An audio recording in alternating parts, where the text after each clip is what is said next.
18 horas, 6 juicios ilegales, un hombre declarado inocente 4 veces por el propio juez que lo condenó a muerte.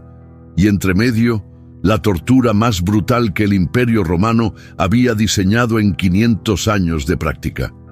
Eso fue el Viernes Santo, no la versión resumida que te cuentan en la iglesia, la versión real, hora por hora, minuto por minuto. Desde la medianoche hasta las 3 de la tarde del 3 de abril del año 33 de Cristo, y te voy a contar 5 cosas que probablemente nunca escuchaste sobre ese día. 1. El juicio de Jesús violó 18 leyes judías y romanas documentadas. 2. Hay un historiador pagano del siglo II que registró la oscuridad de ese mediodía. 3. El grito más famoso de la cruz esconde un cambio de vocabulario que revela algo devastador. 4.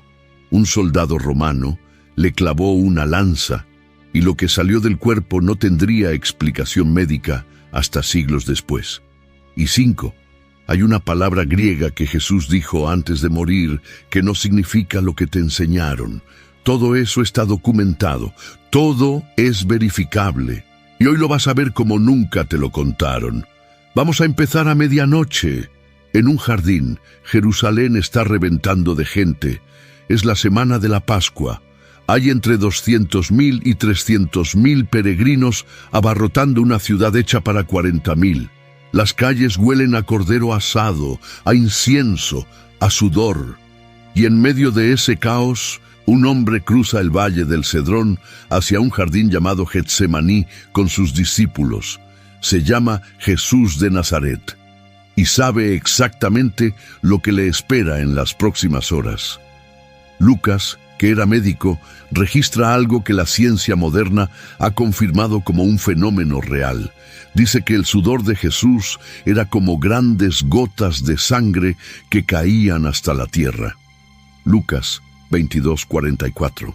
Eso tiene nombre clínico: hematidrosis. Ocurre cuando la angustia es tan extrema que los capilares que rodean las glándulas sudoríparas se rompen. No es metáfora, es fisiología. Y solo pasa cuando el cuerpo está al borde del colapso total. Nadie lo ha tocado todavía, nadie lo ha golpeado, pero su cuerpo ya responde como si estuviera muriendo, porque sabe lo que viene: cada golpe, cada clavo, cada segundo de las próximas 18 horas. Y aún así ora: Padre, si quieres, pasa de mí esta copa, pero no se haga mi voluntad, sino la tuya. Lucas 22:42. Esa copa. Recuerda esa palabra. Porque cuando lleguemos a las 3 de la tarde y Jesús grite algo en arameo que nadie esperaba, vas a entender qué había dentro de esa copa y te va a destruir. Y ahora, entre los olivos, aparecen antorchas. Juan dice que vino una compañía de soldados y alguaciles. Juan 18:3. La palabra griega es speira. Eso es una cohorte romana, entre 300 y 600 soldados armados, para arrestar a un solo hombre desarmado. Eso te dice todo sobre el nivel de miedo que les tenían. Judas se acerca, lo besa, y Jesús le dice algo que es como un puñal silencioso: Amigo, ¿a qué vienes? Mateo 26:50. Lo llama amigo. Después de la traición, lo arrestan, los discípulos huyen, todos. Marcos 14:50 lo dice sin adornos. Entonces todos los discípulos, dejándole, huyeron. Hombres que 3 horas antes habían jurado dar la vida por él, desaparecieron en la oscuridad como si nunca lo hubieran conocido. Pero uno no se fue del todo. Pedro siguió de lejos. Se coló en el patio de la casa del sumo sacerdote y se sentó junto al fuego con los guardias. Una criada lo vio y dijo: Tú también estabas con Jesús el Nazareno. Marcos 14:67. Pedro negó. Otra persona lo reconoció. Negó de nuevo. Una tercera vez le insistieron: Verdaderamente tú eres de ellos porque eres Galileo. Marcos 14:70. Y Pedro empezó a maldecir y a jurar: No conozco a este hombre de quien habláis. Marcos 14:71. En ese mismo instante cantó el gallo. Y Lucas 22:61 registra un detalle que destruye. Entonces, vuelto el Señor, miró a Pedro.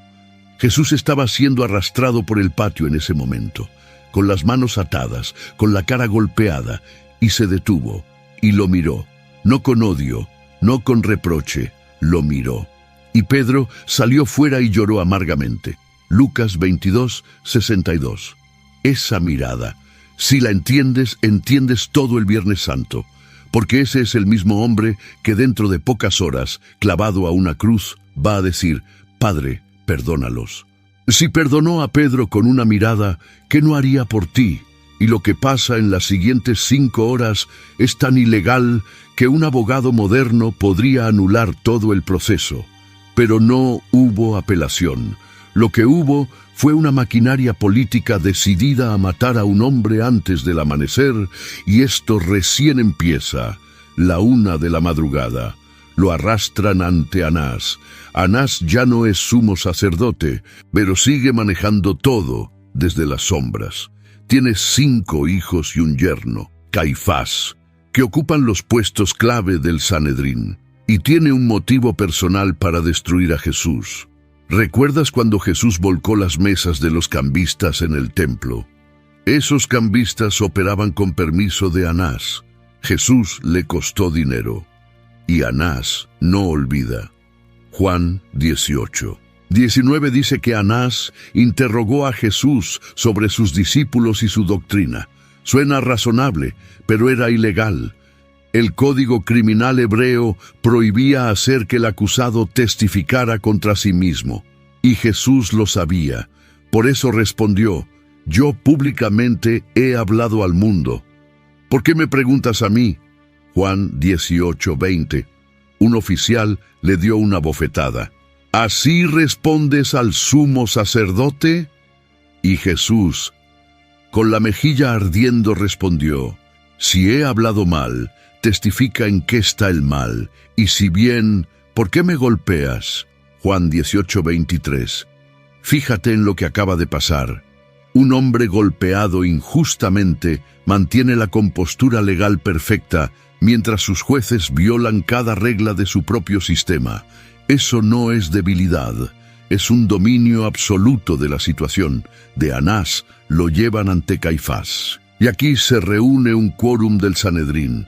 No los 71 miembros, solo 23, casi todos parientes de Anás. La ley prohíbe que enemigos del acusado sirvan como jueces. Esa ley fue ignorada. Buscan testigos. Marcos 14:56. Muchos decían falso testimonio contra él, mas sus testimonios no concordaban. La ley mosaica exige 2 testigos concordantes para un caso capital. Deuteronomio 17:6. No los consiguen, ni los falsos se ponen de acuerdo. Y entonces Caifás juega su carta final. Le pregunta directo: ¿eres tú el Cristo, el Hijo del Bendito? Marcos 14:61. Y Jesús responde: Yo soy, y veréis al Hijo del Hombre sentado a la diestra del poder de Dios, y viniendo en las nubes del cielo. Marcos 14:62. Caifás rasga sus vestiduras. Blasfemia, y votan: culpable, merece morir. Y entonces empieza algo que los evangelios describen con una frialdad que asusta. Marcos 14:65. Y algunos comenzaron a escupirle, y a cubrirle el rostro, y a darle de puñetazos, y decirle: profetiza. Le taparon los ojos, lo golpeaban, y le pedían que adivinara quién le pegaba. Era un juego. Los guardias del Sanedrín, supuestos representantes de la justicia divina, convirtieron al acusado en un juguete. Lucas 22:63-65 añade que le vituperaban diciéndole muchas otras cosas. Muchas otras cosas. Lucas no da detalles, y el hecho de que un médico que normalmente documenta todo decidiera no especificar te dice lo degradante que fue. Mientras tanto, Judas, Mateo 27:3-5 dice que cuando vio que Jesús fue condenado, devolvió arrepentido las 30 piezas de plata a los principales sacerdotes y a los ancianos, diciendo: «Yo he pecado entregando sangre inocente». ¿Y sabes qué le respondieron? ¿Qué nos importa a nosotros? Allá tú. Los mismos hombres que le pagaron para traicionar a Jesús lo descartaron como basura cuando ya no lo necesitaban. Y Judas salió y se ahorcó. Las 30 monedas quedaron tiradas en el suelo del templo. Nadie las quiso tocar. Mateo 27:7 dice que compraron con ellas un campo para enterrar extranjeros. Hasta la moneda de la traición terminó sirviendo a los muertos.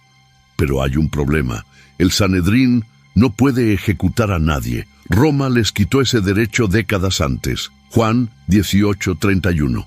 A nosotros no nos está permitido dar muerte a nadie, así que necesitan a Pilato. Y para convencer a un gobernador romano, blasfemia no sirve. Necesitan cargos políticos, sedición, traición contra el César. Y ahí es donde la historia sagrada se enreda con la política de una manera que la Iglesia casi nunca explica. Si esto te está volando la cabeza, dale like, porque todavía no llegamos ni a las 6 de la mañana. Lo más fuerte viene ahora. Las 6 de la mañana lo llevan ante Poncio Pilato, y para entender lo que pasa en las próximas 2 horas, necesitas saber algo sobre Pilato que cambia todo. Pilato no era un gobernador seguro. Ya se había metido en problemas graves con los líderes judíos al menos 2 veces. Una por meter estandartes con la imagen del César en Jerusalén. Otra por tomar dinero del templo para un acueducto. Las 2 veces hubo protestas masivas, quejas formales a Roma, y Pilato quedó políticamente herido. Los sacerdotes sabían que Pilato no podía permitirse otro escándalo, y lo iban a explotar. Los cargos ahora son completamente diferentes. Lucas 23:2. A este hemos hallado que pervierte a la nación y que prohíbe dar tributo a César, diciendo que él mismo es el Cristo, un rey. 3 cargos políticos diseñados quirúrgicamente para que Pilato no pueda decir que no. Pilato interroga a Jesús: ¿Eres tú el rey de los judíos? Jesús responde: Tú lo dices. Marcos 15:2. Pilato sale y dice públicamente: Yo no hallo en él ningún delito. Juan 18:38. Inocente. Pero los sacerdotes insisten. Pilato se entera de que Jesús es Galileo y lo manda a Herodes Antipas. Lucas 23:8 dice que Herodes se alegró mucho porque quería ver un milagro. Jesús no le dirigió una sola palabra, ni una, y Herodes, humillado, lo vistió de rey como burla y lo devolvió a Pilato. Y aquí viene un detalle que es una bomba política. Lucas 23:12. Y se hicieron amigos Pilato y Herodes aquel día, porque antes estaban enemistados entre sí. La condena de un inocente los reconcilió. La sangre de Jesús sirvió de pegamento político entre 2 hombres que se odiaban. Pilato intenta una última cosa. Ofrece liberar a un preso por la Pascua. Les da a elegir Jesús o Barrabás. Barrabás era un asesino y revolucionario, Marcos 15:7. Un hombre con sangre real en las manos. Y la multitud, azuzada por los sacerdotes, Marcos 15:11, grita: ¡A Barrabás! Pilato pregunta: ¿Qué haré con Jesús? Y la respuesta retumba por todo Jerusalén: ¡Crucifícale! Y en medio de todo esto, Mateo 27:19 registra un detalle que da escalofríos. La esposa de Pilato le envía un mensaje urgente: No tengas nada que ver con ese justo, porque hoy he padecido mucho en sueños por causa de él. Mientras la multitud grita: ¡Crucifícale!, la esposa de Pilato tiene pesadillas que la impulsan a advertirle, y Pilato ignora ambas cosas: su propia convicción legal de que Jesús es inocente y la advertencia sobrenatural de su propia esposa. Mateo 27:24 dice que Pilato tomó agua y se lavó las manos delante del pueblo, diciendo: Inocente soy yo de la sangre de este justo. allá vosotros. Se lavó las manos, literalmente, como si el agua pudiera limpiar la cobardía. Declaró a un hombre inocente, lo entregó para ser torturado y ejecutado, y pensó que mojarse los dedos lo absolvía. Y entonces alguien en la multitud lanza la frase que selló la sentencia: «Si a este sueltas, no eres amigo de César». Juan 19:12. Amigo del César era un título honorífico romano. Perder ese título significaba la ruina. Y Pilato, el hombre que declaró a Jesús inocente 4 veces, lo entregó para que lo destrozaran, porque le importó más su carrera que la verdad. Si conoces a alguien que nunca escuchó esta historia completa, compártele este video. Esto lo tienen que ver. Y ahora viene lo que Isaías profetizó 700 años antes. Desfigurado era su parecer más que el de cualquier hombre. Isaías 52:14. La flagelación romana. Necesitas borrar de tu mente cualquier imagen de película. Lo que los romanos hacían no se parece a nada que Hollywood haya mostrado. El instrumento se llamaba flagrum. Sabemos exactamente cómo era porque uno fue desenterrado en las ruinas de Herculaneum, la ciudad que el Vesubio sepultó en el año 79 de Montegrin. Era un mango corto de madera con 3 o más tiras de cuero pesado, y al final de cada tira había bolas de plomo y fragmentos de hueso afilado. 2 soldados se posicionaban uno a cada lado del prisionero, que estaba atado desnudo a un poste. Lo que sigue no es dramatización, es descripción médica publicada en el Journal of the American Medical Association en 1986. Los primeros golpes cortaban la piel. A medida que continuaban, las tiras llegaban al músculo, produciendo lo que los médicos describieron como cintas temblorosas de carne sangrante. Eusebio de Cesarea, historiador del siglo IV, escribió que testigos presenciales quedaban horrorizados al ver condenados lacerados hasta las venas y arterias más profundas, de modo que las entrañas quedaban expuestas a la vista. Historia Eclesiástica, libro 4, capítulo 15. Los judíos limitaban los azotes a 39. Los romanos no tenían límite. Azotaban hasta que el oficial decidía que el prisionero estaba suficientemente cerca de la muerte, y después de la flagelación, todo un batallón de soldados, entre 200 y 600 hombres, según Mateo 27:27, se turnó para humillarlo. Le pusieron un manto de púrpura, una corona de espinas en la cabeza, una caña en la mano como cetro. Le golpeaban en la cabeza con la caña, hundiendo las espinas. Le escupían, se arrodillaban en burla. «¡Salve, Rey de los judíos!»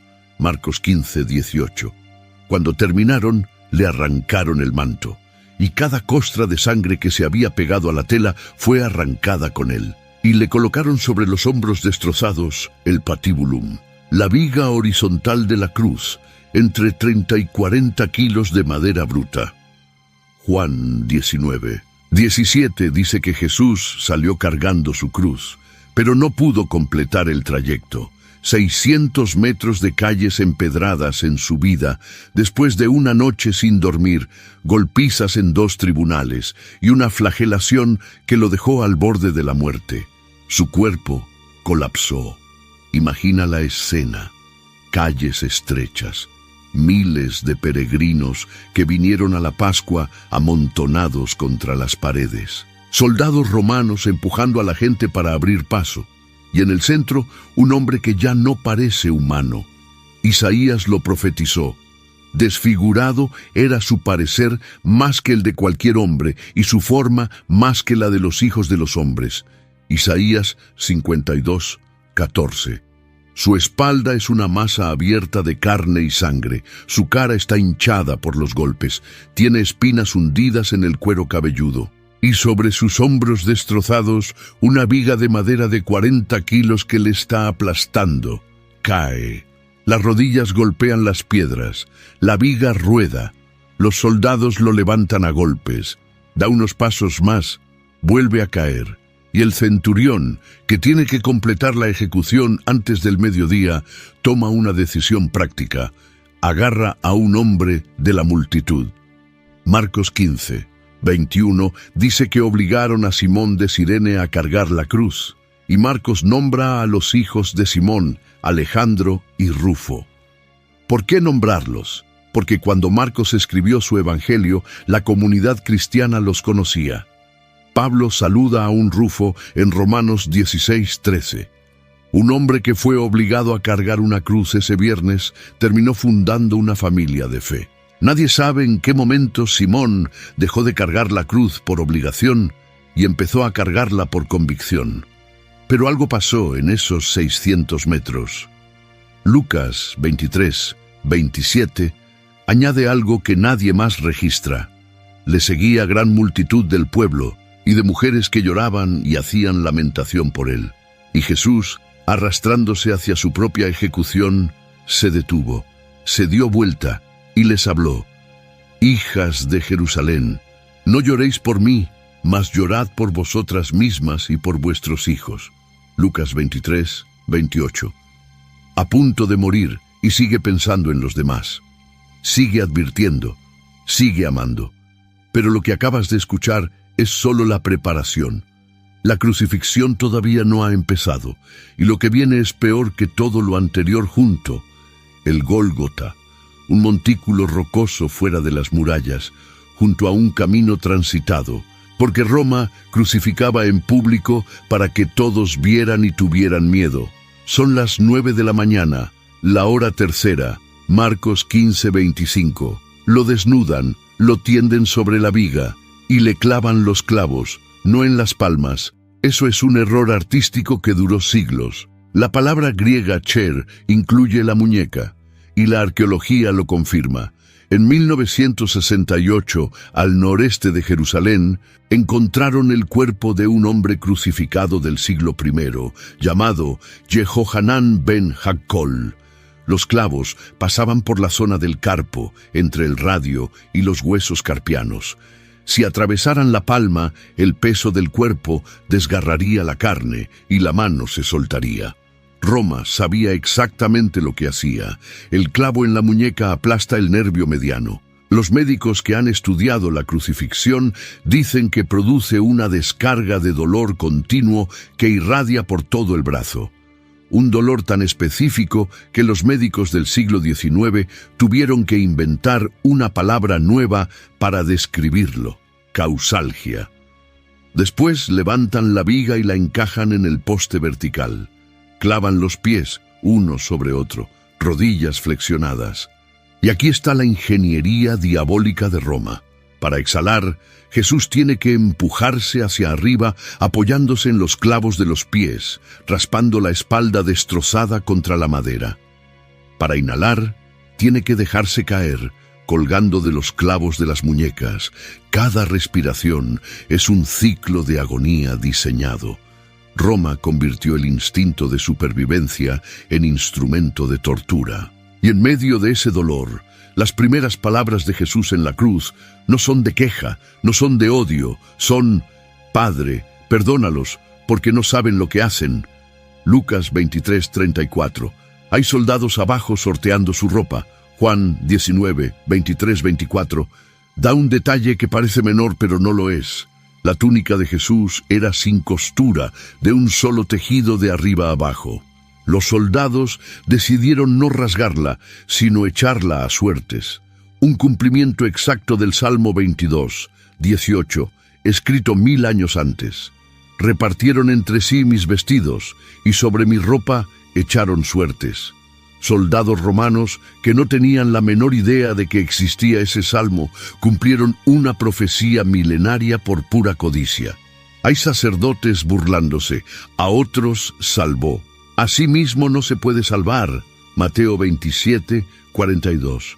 Y sin saberlo, están diciendo la verdad más profunda del Evangelio. Tenían razón. Si se salvaba a sí mismo, no nos podía salvar a nosotros. La ironía es tan perfecta que solo Dios podría haberla escrito. Sobre la cruz, Pilato ordenó poner un letrero: «Jesús Nazareno, Rey de los Judíos». Juan 19:19. En 3 idiomas, hebreo, griego y latín. Los sacerdotes protestaron: no escribas, rey de los judíos, sino que él dijo: soy rey de los judíos. Juan 19:21. Y Pilato, el mismo hombre que cedió a la presión de la multitud para condenarlo, ahora se planta y dice: lo que he escrito, he escrito. Juan 19:22. Es el único momento en todo el día en que Pilato no negocia. Y resulta que lo que escribió fue exactamente la verdad. A su lado hay 2 hombres crucificados. Uno lo insulta: si tú eres el Cristo, sálvate a ti mismo y a nosotros. Lucas 23:39. Pero el otro lo reprende y luego mira a Jesús. Acuérdate de mí cuando vengas en tu reino. Lucas 23:42. Este hombre está muriendo. No tiene futuro, no tiene nada que ofrecer. Y Jesús le dice: de cierto te digo que hoy estarás conmigo en el paraíso. Lucas 23:43. Hoy, no mañana, no después de cumplir requisitos, hoy. Después mira hacia abajo y ve a su madre. Mujer, he ahí tu hijo. Y al discípulo Juan: he ahí tu madre. Juan 19:26-27. En medio de su propia muerte, organiza el cuidado de ella. Porque una viuda sin hijo varón en el siglo I quedaba totalmente desprotegida. Jesús muriéndose y pensando en los detalles de la vida de su mamá. Eso es amor de verdad. Y entonces llega el mediodía, y pasa algo que no tiene explicación natural. Desde la hora 6 hubo tinieblas sobre toda la tierra hasta la hora 9. Mateo 27:45. 3 horas de oscuridad total, empezando a las 12 del mediodía. Y esto no pudo ser un eclipse solar. La Pascua se celebra en luna llena. Un eclipse solar requiere luna nueva. Es astronómicamente imposible. Además, el eclipse solar más largo dura 7 minutos. Esto duró 3 horas. No hay fenómeno natural que lo explique, pero un historiador romano pagano lo registró. Flegón de Trales, alrededor del año 150 b.C., escribió en su obra Olimpiadas que, en el 4º año de la Olimpiada 202, a la hora 6 el día se transformó en noche oscura, de manera que las estrellas se vieron en el cielo. Hora 6, mediodía, exactamente lo que dicen los evangelios. Italo, otro historiador del siglo I, también mencionó esta oscuridad e intentó explicarla como eclipse, pero otros escritores antiguos lo refutaron señalando que era Pascua y un eclipse era imposible. 2 historiadores no cristianos confirman una oscuridad al mediodía que coincide con la fecha y hora exacta de los evangelios. Y durante esas 3 horas de tinieblas, algo está pasando que es más profundo que cualquier dolor físico. Algo tan terrible que provoca el grito más desgarrador de toda la Biblia. Piensa en algo. Jesús soportó la traición de Judas sin gritar. Soportó las bofetadas del Sanedrín sin gritar. Soportó la flagelación romana sin gritar. Soportó los clavos sin gritar. Pero esto, lo que sea que estaba pasando durante esas 3 horas de oscuridad, esto lo hizo gritar. Lo que estaba experimentando era peor que los clavos, peor que el látigo, peor que cualquier dolor físico que un cuerpo humano pueda registrar. Cerca de las 3 de la tarde, Jesús clama a gran voz: Elí, Elí, lama sabactani. Dios mío, ¿por qué me has desamparado? Mateo 27:46. Arameo, su lengua materna, la lengua del corazón. En momentos de agonía extrema, los seres humanos revierten a su primer idioma. Este grito no fue teología. Fue el alarido de alguien experimentando algo que nunca había experimentado en la eternidad. Y aquí está lo que te prometí al principio sobre la copa. ¿Recuerdas Getsemaní? Padre, pasa de mí esta copa. Esa copa no era la muerte. Jesús no le tenía miedo a morir. Esa copa era esto, lo que estaba pasando en las 3 horas de oscuridad. 2 Corintios 5:21. Al que no conoció pecado, por nosotros lo hizo pecado. Isaías 53:6. Jehová cargó en él el pecado de todos nosotros. Isaías 53:10 lo dice aún más directo. Jehová quiso quebrantarlo, sujetándole a padecimiento. En ese momento, todo el peso del mal humano de toda la historia fue depositado sobre la única persona que jamás cometió un solo acto de maldad. Y la consecuencia fue la separación. Porque Isaías 59:2 dice que el pecado separa de Dios. Y Habacuc 1:13 dice que Dios es demasiado limpio para ver el mal. Por eso el vocabulario cambió. En 33 años de vida, cada vez que Jesús oró, dijo, Padre, Abba, cada vez. Pero en ese momento, la palabra cambia. Ya no dice Padre, dice Dios mío. La intimidad se interrumpió. La copa que Jesús rogó que pasara de él era experimentar lo que nosotros merecíamos, la separación total de Dios. Él bebió esa copa hasta el fondo para que tú nunca tengas que probarla. Tal vez estés viendo este video en un momento donde sientes que Dios está lejos, que no escucha, que te abandonó. Jesús sintió eso, no en teoría. Lo sintió con cada fibra de su ser durante 3 horas de oscuridad en una cruz. Y lo hizo para que esa separación nunca fuera tu destino final. Porque Romanos 8:38-39 dice que nada nos podrá separar del amor de Dios, que es en Cristo Jesús, Señor nuestro. La razón por la que nada te puede separar de Dios es porque Jesús ya experimentó esa separación por ti. Y después de ese grito, tengo sed, Juan 19:28. El Salmo 22:15, escrito 1000 años antes, mi lengua se pegó a mi paladar. Le acercan una esponja con vinagre y luego una sola palabra en griego que lo cambia todo, tetelestai, traducida como consumado es, Juan 19:30. Pero tetelestai no significa se acabó. Era un término comercial. Se escribía en los recibos cuando una deuda quedaba saldada por completo, pagado en su totalidad. Lo último que hizo antes de morir fue declarar que la deuda que tú y yo teníamos con Dios, una deuda que jamás podríamos pagar, había sido cancelada. Esa es la quinta cosa que te prometí al principio. Y la última palabra, Padre, en tus manos encomiendo mi espíritu. Lucas 23:46. Volvió a decir Padre. La comunión se restauró, la copa se vació, el puente se construyó y entregó su espíritu, y el mundo se rompió. Mateo 27:51. El velo del templo se rasgó en 2, de arriba a abajo. Ese velo separaba el lugar santo del lugar santísimo. El historiador Josefo lo describe como una cortina de 18 metros de alto, 9 de ancho, 1 palmo de grosor, tan pesada que 300 sacerdotes eran necesarios para moverla. Y se rasgó, de arriba a abajo, no de abajo arriba, como haría una mano humana. Desde el cielo, el acceso a Dios, bloqueado desde Adán, se abrió de golpe. La tierra tembló, y esto no es solo Biblia. Geólogos encontraron una capa de sedimento perturbado en el Mar Muerto que corresponde a un sismo del año 33 d.C. La base de datos de la NOAA no registra otro terremoto significativo en Jerusalén entre los años 1 y 50 d.C. Los sepulcros se abrieron. Santos del Antiguo Testamento resucitaron y aparecieron a muchos en Jerusalén. Mateo 27, 52-53. Mateo lo escribe como reporte factual en un evangelio dirigido a lectores judíos que podían verificarlo con testigos vivos. Y el centurión romano que supervisó todo, el terremoto, la oscuridad, el velo, cayó de rodillas y dijo, verdaderamente este era hijo de Dios.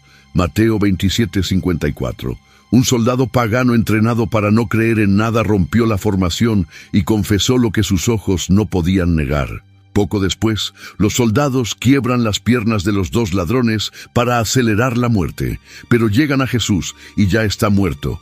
Juan 19:33. Un soldado le clava la lanza en el costado, y al instante salió sangre y agua. Juan 19:34.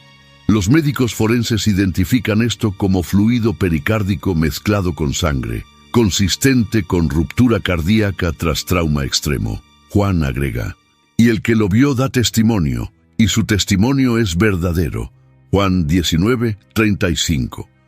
Un detalle que Juan no podía haber inventado porque la explicación médica no existiría hasta siglos después. Y hay una profecía aquí que es escalofriante. Éxodo 12:46 sobre el Cordero Pascual. No le quebrarán ningún hueso. Salmo 34:20. Ni uno de ellos será quebrantado.